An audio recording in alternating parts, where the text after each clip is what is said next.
और एक बार फिर से स्वागत है आपका टीचर्स अकेडमी पे। आज हम लोग मध्यकालीन इतिहास की सीरीज़ में अपना सेकंड लेक्चर करेंगे। जैसे कल की क्लास में हमने बताया कि मध्यकाल में जो विदेशी आक्रमण हुए, मुस्लिम आक्रमण हुए, जिसमें पहला अरबी मुस्लिम आक्रमण किसने किया था?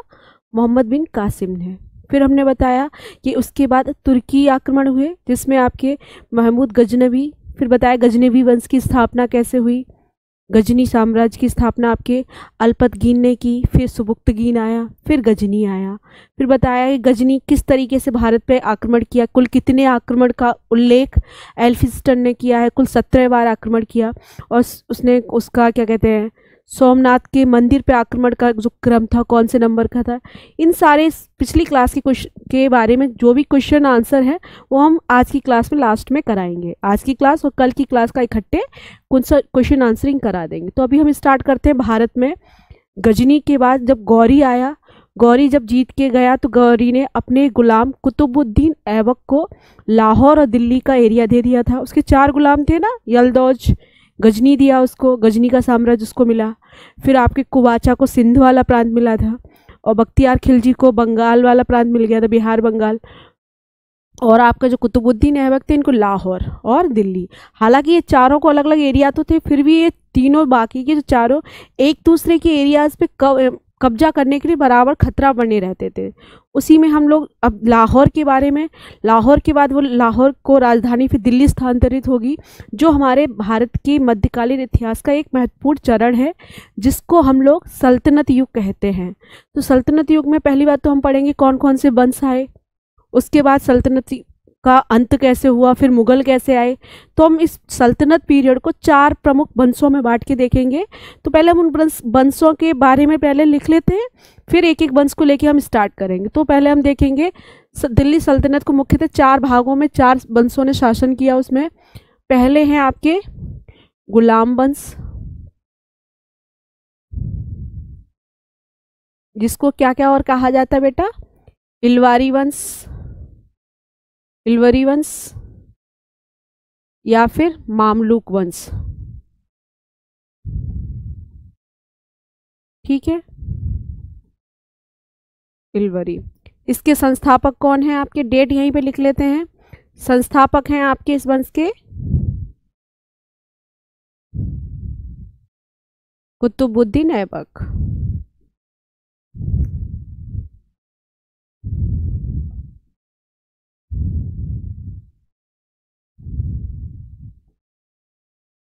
ऐबक, और इनका टाइम पीरियड रहा है 1206 से आपका रहा है 1290 के बीच में। ठीक है, इसके बाद सेकंड वंश आया है आपका खिलजी।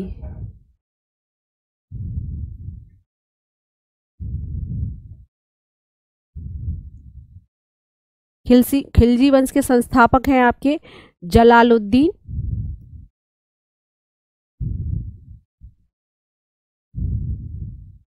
खिलजी, और इनका टाइम पीरियड रहा है आपका 1290 से 1320 तक। ये सबसे छोटा टाइम पीरियड है। यहाँ पे आप चाहे तो यहाँ लिख ले सल्तनत का सबसे छोटा वंश कौन सा था? सबसे छोटा वंश टाइम पीरियड रहा खिलजी का। तो यहाँ लिख सकते हैं आप लोग सबसे छोटा टाइम पीरियड, सबसे छोटा काल क्रम, मतलब सबसे कम शासन भारत पे किसने किया? सल्तनत काल में खिलजियों ने। तीसरा आपका आया है इसी बीच में तुगलक। तुगलक के बारे में है ये, इसका टाइम पीरियड। पहले इनके संस्थापक लिख लेते हैं। संस्थापक हैं गयासुद्दीन तुगलक, गयासुद्दीन तुगलक, और टाइम पीरियड है इनका 1320 से 1414। ये सबसे लंबा टाइम पीरियड है इनका, सबसे बड़ा कार्यकाल कालक्रम। ठीक है, सबसे लंबे समय तक इन्होंने रहा। इसके बाद आपके आए हैं एक सैयद वंश है, सैयद वंश। इसके संस्थापक हैं आपके खिज्र खां, खिज्र खां, और इनका टाइम पीरियड रहा है 1414 से लेके 1451 तक। ठीक है, ये हो गया। फिर एक और आपका बचा, यहाँ ऊपर लिख देते हैं, लास्ट आपके आए हैं लोधी। इनका टाइम पीरियड है आपका यहाँ 1451 से 1526, जब तक आपका बाबर नहीं आ गया। और इसके संस्थापक हैं आपके बहलोल लोधी। तो बेटा आपको ये सारे वंश के बारे में पढ़ना है। सल्तनत में हमको इतने सारे डायनेस्टी के बारे में जानना है। पहले हम गुलाम वंश को पढ़ेंगे, फिर खिलजी को पढ़ेंगे, फिर तुगलक, फिर सैयद, छोटा सा है, पूछा नहीं जाता ज़्यादा। फिर बहलोल लोधी में हम पढ़ेंगे किस तरीके से सिकंदर लोधी ने आगरा की स्थापना की। फिर इब्राहिम लोधी के बारे में पढ़ेंगे कि उसने किस तरीके से पानीपत के प्रथम युद्ध, पानीपत के युद्ध में वो किस तरीके से मुगल शासक बाबर से हारा, और बाबर ने भारत में मुगल साम्राज्य की स्थापना की। तो ये तो सारा आपका फ्रेमवर्क हो गया, किस तरीके से हमें क्या क्या पढ़ना है। अब हम लोग एक एक करके एक एक टॉपिक को उठाएंगे। तो पहले हम लोग पढ़ेंगे गुलाम वंश। गुलाम वंश, इसको और क्या कहा गया है? इलवारी वंश, इलवरी वंश, या और क्या बोला गया है? मामलुक वंश।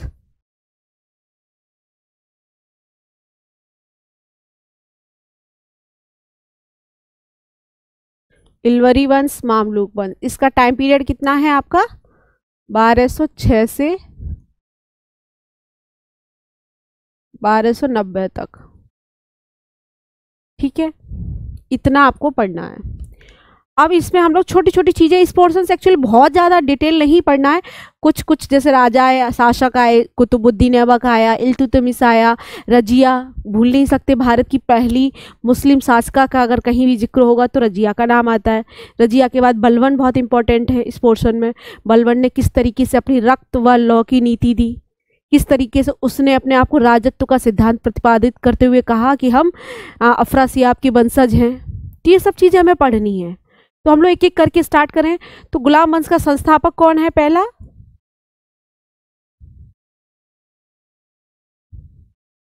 संस्थापक हैं आपके कुतुबुद्दीन ऐबक।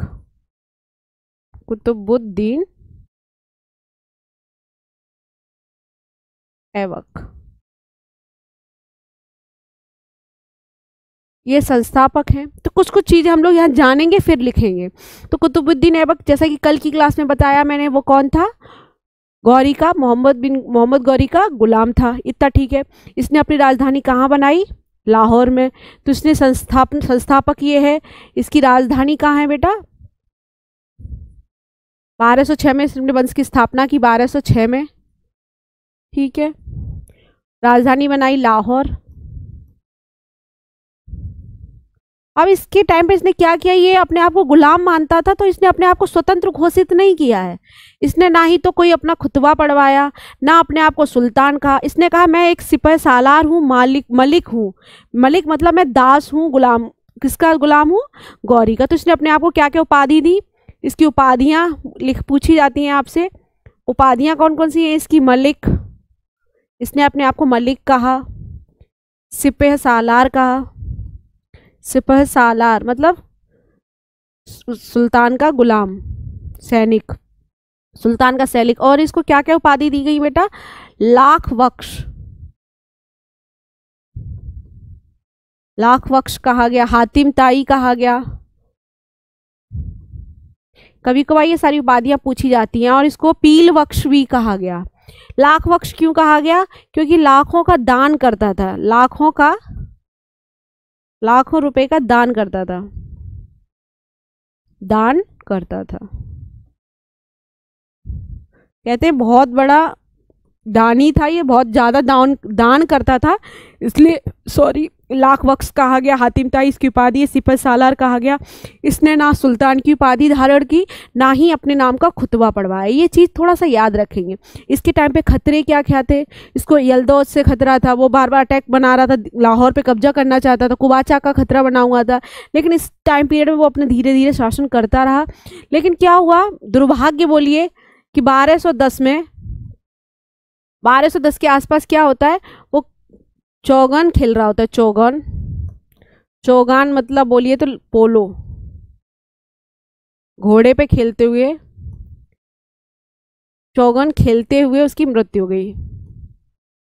खेलते हुए घोड़े से गिर गया, घोड़े से गिरकर मृत्यु हो गई। पूछ लिया जाता है कभी कभी कि क्या गेम खेल रहे थे कुतुबुद्दीन ऐबक जब इसकी घोड़े से गिर के मृत्यु हो गई, चौगान या पोलो। आज की डेट में पोलो बोलेंगे, पोलो खेलते समय उसके घोड़े से गिर जाता है और उसकी मृत्यु हो जाती है। ये तो इनका छोटा सा जीवन परिचय है कि इनको ये बोला जाता है। अब इनकी कुछ उपलब्धियां हैं, इन्होंने कुछ साहित्य तो छोड़िए, वास्तुकला के रूप में इन्होंने कुछ निर्माण करवाए जो आपको एग्जाम के पॉइंट ऑफ व्यू से पता होना चाहिए।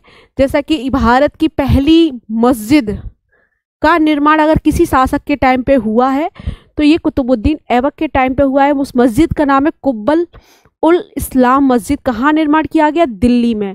बोला जाता है कि कुब्बल उल इस्लाम मस्जिद जैन मंदिरों के अवशेषों पे बनाई गई मस्जिद थी। तो भारत की पहली मस्जिद कौन सी है? कुब्बल उल इस्लाम, जिसका गठन कुतुबुद्दीन ऐबक के द्वारा दिल्ली में कराया गया। ये एग्जाम में आपसे पूछा जाता है, तो आप लोग लिखेंगे इसकी पहली मस्जिद का नाम है आपका कुब्बल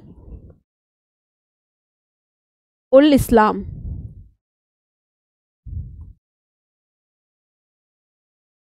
कुब्बल उल इस्लाम मस्जिद, ये क्या है? भारत की पहली मस्जिद है। भारत की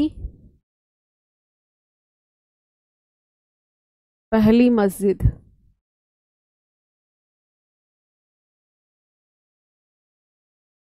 कहाँ बनवाई है इन्होंने इसको? दिल्ली में।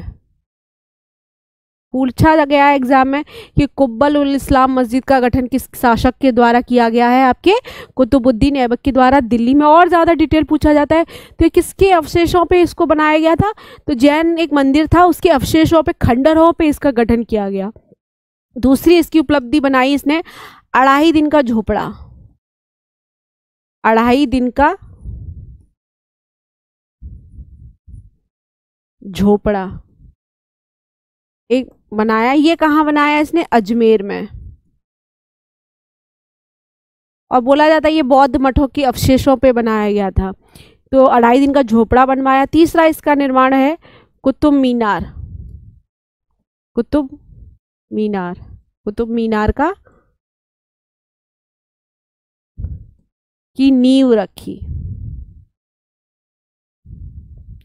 पूछा जाता है कुतुब मीनार की नींव किसने रखी? कुतुबुद्दीन ऐबक ने रखी। कहाँ रखी थी? दिल्ली के महरौली में। और ये मस्जिद किसकी याद में बनवाई थी इन्होंने? कुतुबुद्दीन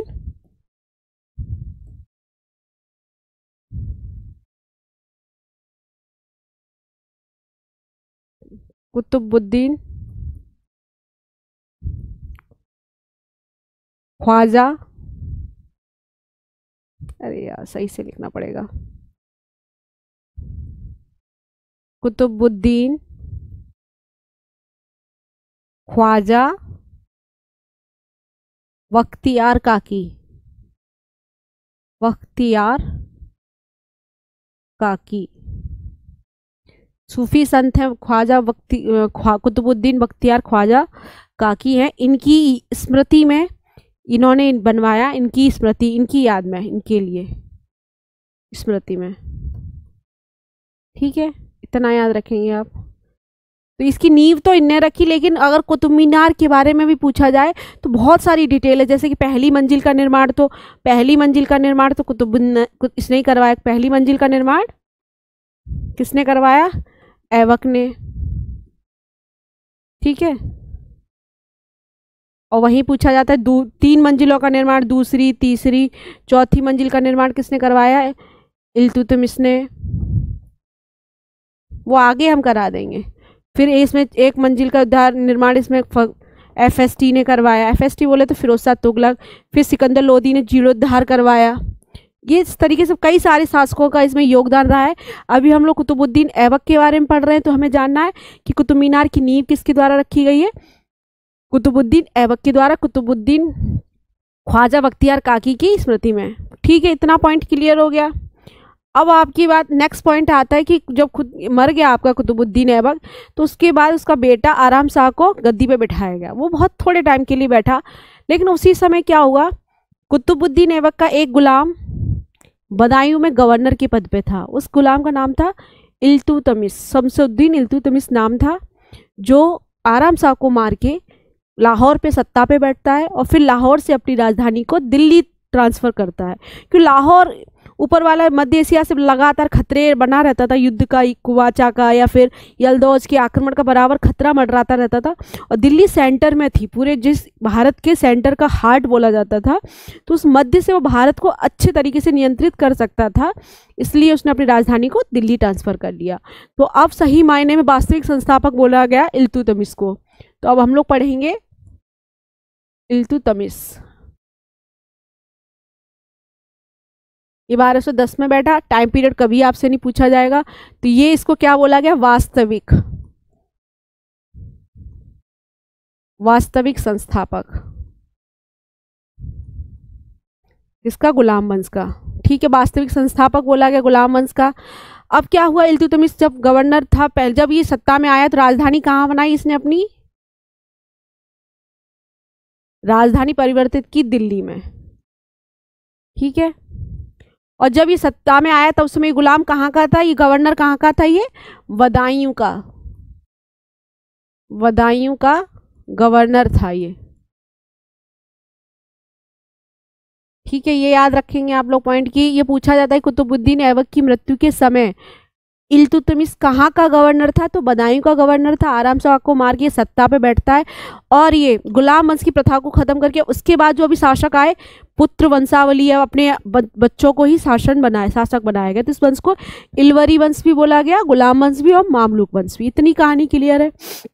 अब इसने कुछ कुछ उपाधियां जैसे बोला जाता है, इसको बोला गया गुलामों का गुलाम बोला गया, इसको गुलामों का गुलाम। क्यों गुलाम का गुलाम बोला गया इसको, क्योंकि भाई ये कुतुबुद्दीन ऐबक का गुलाम था। कुतुबुद्दीन ऐबक गौरी का गुलाम था, गौरी का गुलाम ऐबक, ऐबक का गुलाम इल्तुतमिश, तो गुलामों का गुलाम हुआ सबसे बड़ी चीज़। और इसके बारे में कुछ चीज़ें हैं कि इसके टाइम में खतरा इसको किससे था, इसने क्या क्या कार्य किए, उनको हम एक एक करके डिटेल समझें। तो पहले हम पढ़ते हैं कि इसके टाइम में इसको खतरा किसने क्या क्या कार्य किए। तो जैसे इसके टाइम पे तराइन का तृतीय युद्ध हुआ, तृतीय ये कुछ हुआ है आपका 1218 के आसपास, हाँ 1218 1217 में हुआ है, 1217 में। इसमें क्या था, ये जो यलदौज था ना आपका गजनी वाला, यलदौज के साथ युद्ध होता है। क्यों हो रहा है भैया, मैंने बताया ना, गौरी के 4 गुलाम है, एक यलदौज है, कुबाचा है, एक बख्तियार काकी है, और खुद चौथा आपका कुतुबुद्दीन ऐबक था। तो कुतुबुद्दीन ऐबक ने तो लाहौर की सत्ता स्वीकार कर ली है, लेकिन जो बाकी के 3 है, ये लोग भी दिल्ली पे अपना अधिकार चाहते हैं कि दिल्ली भारत के लिए एक सेंटर है।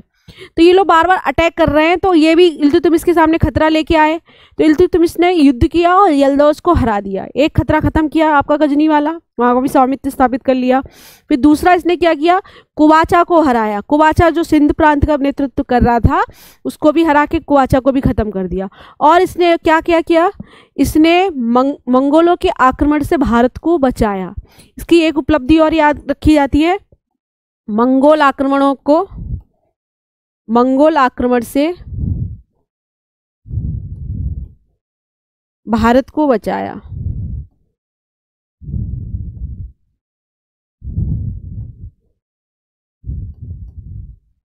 मंगोल आक्रमण मतलब चंगेज खां। क्या हुआ था इसी समय, आपके जलालुद्दीन मगमरनी था, ख्वारिज्म का शासक था जलालुद्दीन मगमरनी, उसके पीछे मंगोल शासक पड़ जाते। मंगोल कौन थे, एक्चुअली मध्य एशिया की एक जनजाति थी, ये बहुत खूंखार टाइप की जनजाति थी। इनका एक शासक था चंगेज खां। ये युद्ध विस्तार की नीति में ख्वारिज्म पहुंचता है, और ख्वारिज्म में आपकी जलालुद्दीन मगमरनी को लताड़ने के लिए पीछा दौड़ा लगाता है।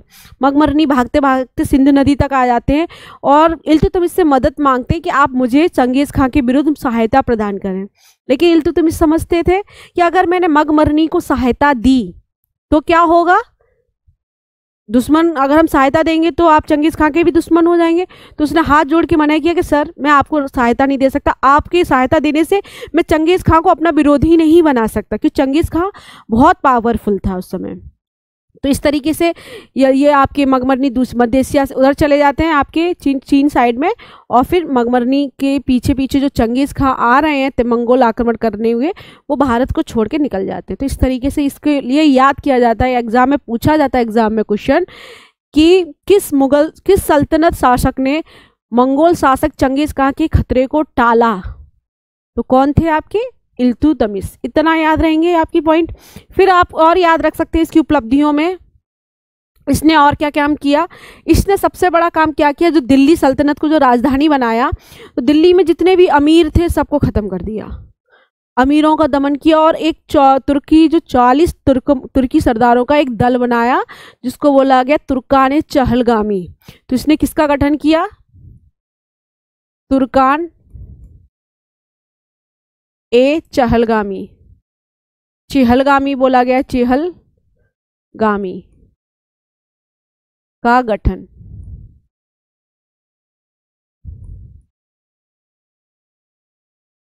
ये तुर्कान चहलगामी क्या होता था बेटा, ये होता था 40 सरदारों का, 40 तुर्की सरदार, 40 तुर्की सरदारों का दल था।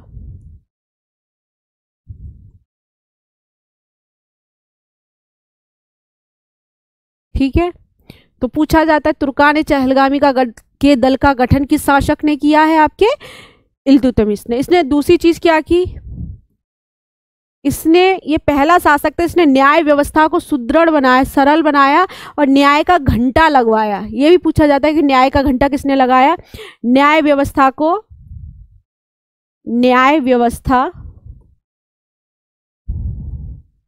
को सुदृढ़ किया, न्याय का घंटा लगवाया, न्याय का घंटा लगाया। ठीक है, और ये क्या इसके लिए याद करना चाहिए हमें इल्तुतमिश को, ये पहला शासक था गुलाम वंश का जिसने शुद्ध अरबी के सिक्के, अरबी में शुद्ध अरबी भाषा के सिक्के जारी करवाए, शुद्ध अरबी भाषा में सिक्के, पूछा जाता है ये क्वेश्चन, सिक्के जारी किए, कि किस सल्तनत कालीन शासक ने शुद्ध अरबी में सिक्के जारी किए, आपके इल्तुतमिश ने। इसने 2 सिक्के और जारी किए जो आपको एग्जाम में पूछा जाता है कि चांदी का टंका और तांबे का जीतल जारी करने वाला, चलाने वाला पहला शासक कौन है, इल्तुतमिश। तो आपको याद रखना इसने क्या किया, चांदी का टंका तथा तांबे का जीतल,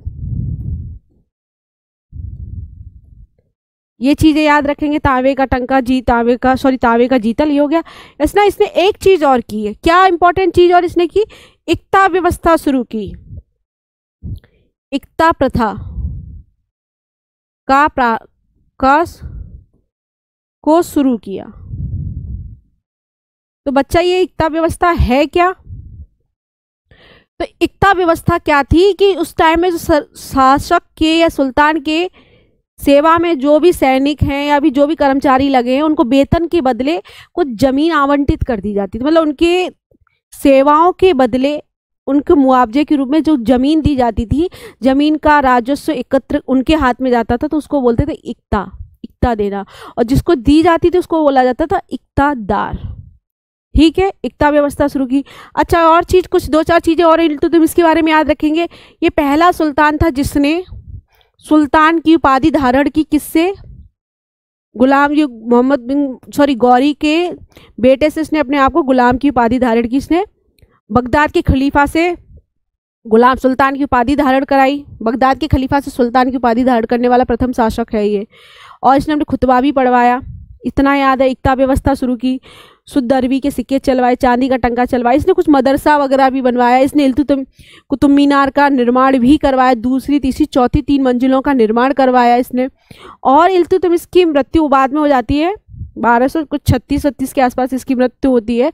उस टाइम ये अपना उत्तराधिकारी रजिया सुल्तान को, अपनी जो बेटी है उसको नियुक्त कर देता है। लेकिन क्या होता है ना, बेटी को शामिल सत्ता में उसने उत्तराधिकारी घोषित तो कर दिया, लेकिन क्या होता है 40 सरदारों का गुट है, वो किसी महिला को सत्ता पे तो देखना नहीं चाहेंगे ना। तो वो क्या करते हैं, उसका एक अयोग्य बेटा है रुकनुद्दीन फिरोज शाह, उसको शासक बना के बैठा देते। तो थोड़ी सा टाइम है कहानी। तो अगला शासक इसके बाद इल्तुतमिश के बाद आता है आपका गुलाम वंश का रुकनुद्दीन फिरोज शाह।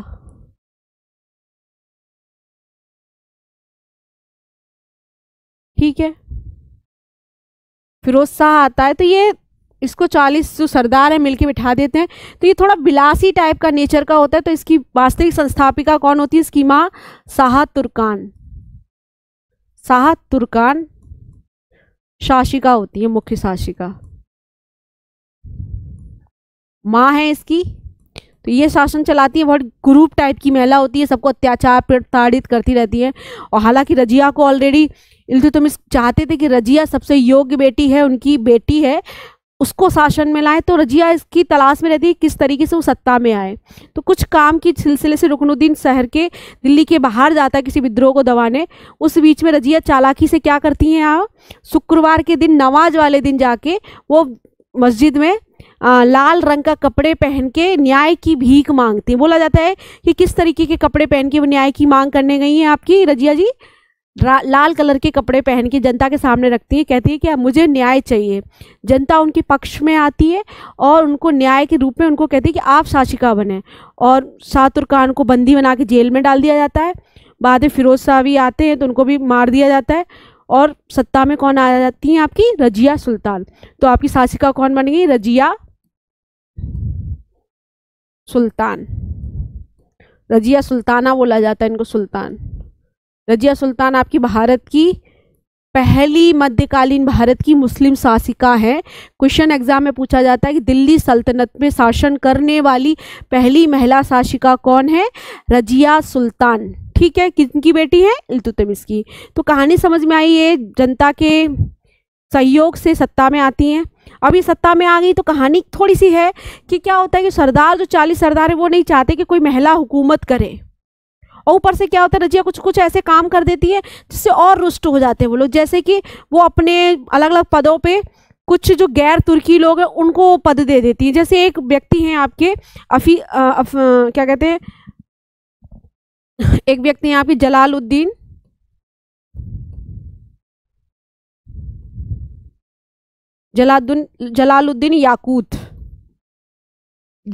याकूत को अमीर आखुर बना देती हैं, अमीर ए आखुर।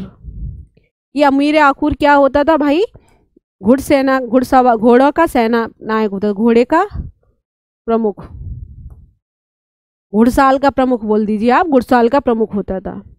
तो इसको पद पर नियुक्त, ऐसे भी उन्होंने कुछ कुछ अलग अलग पद बनाए, नियुक्त कर दिए, जिससे तुर्की जो आपके कौन थे 40 दल था सरदारों का, वो रुष्ट हो जाते। तो वो कोशिश करते किस तरीके से इसको सत्ता पे से उतार दें। फिर ये अल्तुनिया की मदद से सत्ता पे से उतार के कहते हैं इल्तुतमिश के बेटे बहराम शाह को सत्ता पे बिठाते हैं। बाद में जब अल्तुनिया जब मदद तो कर रहा था लेकिन उसको मनचाहा पद नहीं मिला, तो फिर से वो रजिया से मिलता है। रजिया अल्तुनिया से शादी करती है, कहानी एग्जाम में नहीं पूछा जाएगा, सुन लीजिए। तो अल्तुनिया से शादी करती है, फिर पुनः वो जाने की कोशिश करती है दिल्ली में कब्जा करने की, लेकिन वो हार जाती है। फिर वो कैथल चली जाती हैं और कैथल में उनको कहते डाकुओं के द्वारा कैथल में हत्या कर दी जाती है। तो इस तरीके से रजिया मर जाती हैं। फिर रजिया के बाद कुछ टाइम के लिए फिर बहराम शाह आते हैं, फिर एक दो शासक और बनते हैं, लेकिन उसके बाद एक शासक का जिक्र करना और ज़रूरी है इस वंश में, नसरुद्दीन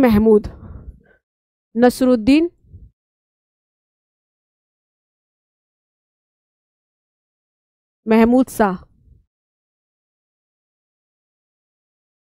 नसरुद्दीन महमूद शाह आते हैं आपके। ये इसलिए इम्पोर्टेंट है। इसके बाद क्या होता है इसमें, ये बहुत सादा जीवन जीने वाला व्यक्ति होता है। बोला जाता है ये कुरान की आयतें लिखता है और ये टोपियां सिल सिल के उनको बेच के अपना जीवन यापन करता है। मतलब इतना सादा जीवन कि उसको सांसारिक बस शाही खजाने से कोई लेना देना नहीं है। कहते टोपियां सिल के अपना गुजारा करने वाले शासक कौन था मतलब गुलाम वंश में, तो नाम आता है आपका नसरुद्दीन महमूद शाह। इसके टाइम में एक इम्पॉर्टेंट चीज़ जो मैं बताना चाह रही हूँ कि नायब ममालिकात एक पद होता था, नायब ए ममालिकात। ये क्या पद है? ये वजीर का पद है। जो जिस पद की शुरुआत किसने की थी? बहराम शाह ने पहली बार इस पद का सृजन किया था। इस पद पे नियुक्त करता है ये बलवन को, जो बाद में जाके शासक बना। इतना इंपॉर्टेंट रखिए, बस इतना है। तो बलवन सत्ता में आते हैं, फिर नसरुद्दीन महमूद शाह मर जाते हैं, फिर सत्ता में जो इसका नायब ममालिकात है बलवन, वो शासक बनता है। एक बलवनी वंश की शुरुआत करता है, मतलब गुलाम वंश के अंदर ही एक बलवनी वंश स्थापित करता है। तो अब हम लोग बलवन के बारे में पढ़ेंगे। बलवन बहुत ज़्यादा इंपॉर्टेंट है। 2-4 चीज़ें एक बलवन को लेके पूछी जाती हैं, तो बलवन के बारे में पढ़ें। बलवन सत्ता में आया। बलवन सत्ता में आने से पहले क्या था? नायब ममालिकात था। ये तुर्कान चहलगानी का एक सदस्य था, याद रखेंगे।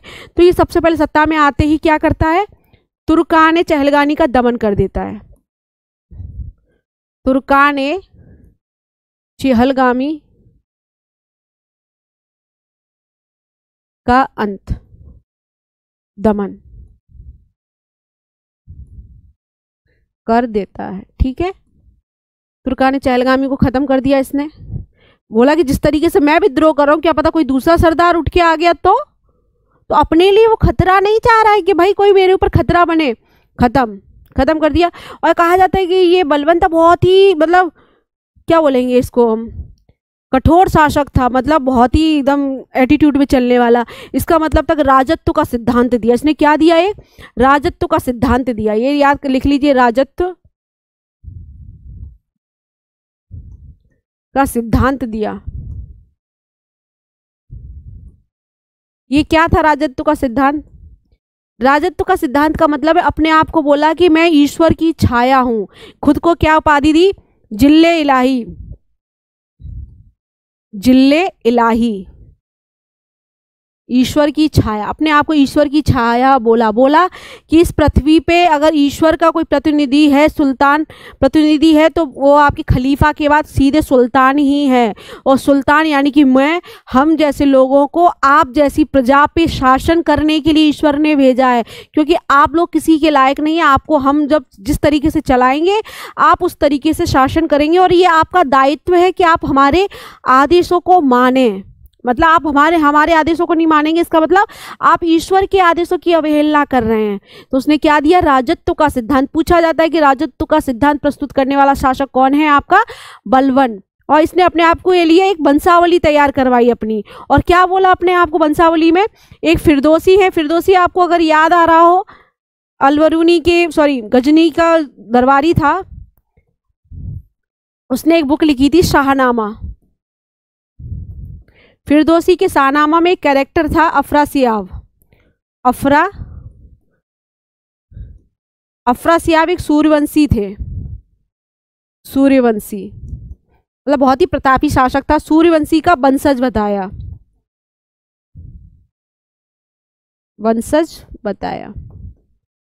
सॉरी, अपने आप को क्या बताया?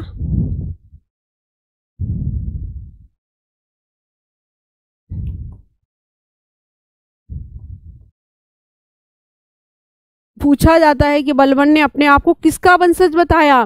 फिरदौसी कृत शाहनामा में अफरासियाब सूर्यवंशी का खुद को उनका वंशज बताया कि हम उनके अफरासियाब के वंशज हैं, हम उस शक्तिशाली शासक के वंशक हैं, हमारे शरीर में अफरासियाब का खून बह रहा है। इतना प्रतापी था। कहा जाता है कि बलवन इतना, मतलब ये इसके नियम थे कि इसके दरबार में जब ये आता था तो सारे जो भी दरबारी थे खड़े हो जाते थे और कोई मुस्कुरा नहीं सकता था। जब ये निकलता था तो इसके साथ 2 बड़े बड़े बलशाली व्यक्ति नंगे पेट दिखाते हुए मतलब नंगी तलवार के साथ निकलते थे। मतलब एक बहुत ही अजीब सा माहौल बना के रखता था कि लोग डरें, मुस्कुराना मना था उनकी दरबार में। इसने और क्या क्या चीज़ें कराई, इसने ईरानी शैली पे अपने दरबार को सजाया और इसने दो परंपराएं चलाई, सिजदा तथा पैवोस, और नौरोज त्योहार शुरू कराया। नौरोज, ये क्या चीज है? तीनों चीज। सिजदा क्या था? सही से लिखे, सिजदा, पैवोस और नौरोज। सिजदा क्या था कि सब सरकार सुल्तान के सामने घुटनों के बल झुक के सलाम करना, सिजदा किया। पैवोस मतलब लेट के पैर चूमना। और नौरोज एक त्यौहार था ईरानी शैली का। इन परंपराओं को चलाया और इसने एक नीति चलाई, रक्त व लौ की रीति। रक्त पूछा जाता है आपसे एग्जाम में, रक्त व लौह की नीति किसने चलाई? नीति चलाई। मतलब इसने क्या किया, अपने दुश्मनों को, अपने विद्रोह करने वाले जितने भी विरोधी थे सबको तलवार से काट के खत्म करने का कार्य किया। और इसने दिल्ली सल्तनत की बाउंड्री को किलेबंदी करवाई।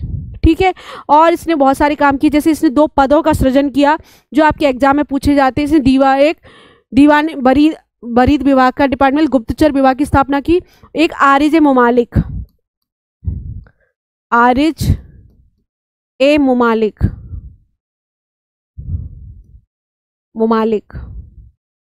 क्या था? ये सैन्य विभाग।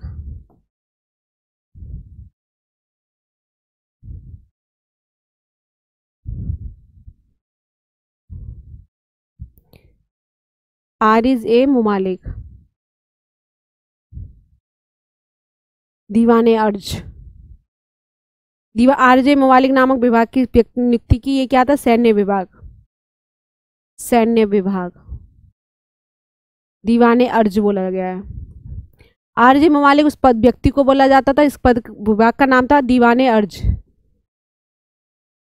दीवाने अर्ज।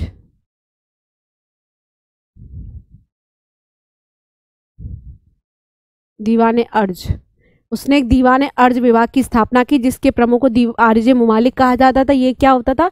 सैन्य विभाग। सैन्य विभाग के लिए एक दीवाने अर्ज नाम का एक डिपार्टमेंट बनाया। इसने भी कहते गुप्तचर विभाग की स्थापना की।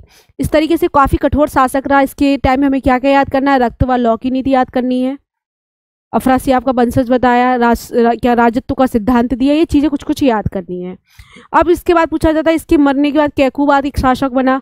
फिर पूछा जाता है अंतिम शासक कौन था गुलाम वंश का?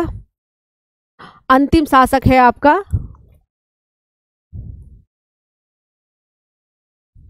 क्यूमर्स,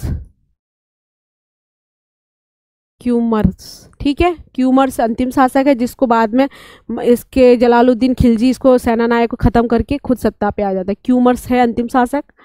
तो इस तरीके से हमने पूरा गुलाम वंश पढ़ा, किस तरीके से कुतुबुद्दीन ऐबक ने गुलाम वंश की स्थापना की। फिर उसके बाद उसने लाख वक्स अपने आप को कहा। उसके बाद इल्तुतमिश आए, उसने एक इस वंश की वास्तविक संस्थापक कहा गया, इक्ता व्यवस्था शुरू की उसने, और भी सारे काम किए।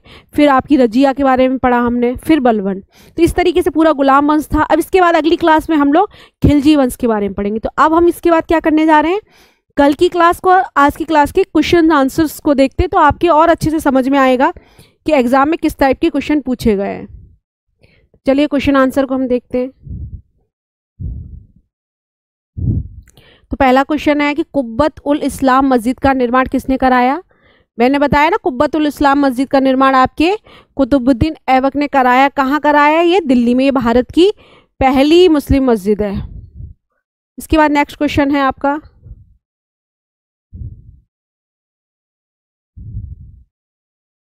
तराइन की पहली लड़ाई किसके बीच में हुई थी? तराइन का पहला युद्ध कल की क्लास में बताया था हमने, मोहम्मद गौरी और पृथ्वीराज चौहान के बीच में हुआ।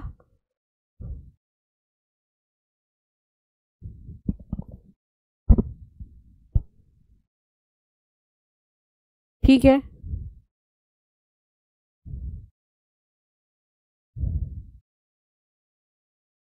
रजिया सुल्तान किसकी बेटी थी? क्वेश्चन है, इल्तुतमिश की बेटी है। देखो एसएससी में क्वेश्चन पूछे जा रहे हैं इस टाइप के। तराइन का द्वितीय युद्ध भी पृथ्वीराज चौहान और गौरी के बीच में हुआ, जिसमें गौरी जीत जाता है। एसएससी का क्वेश्चन है, देखिए ये आपका।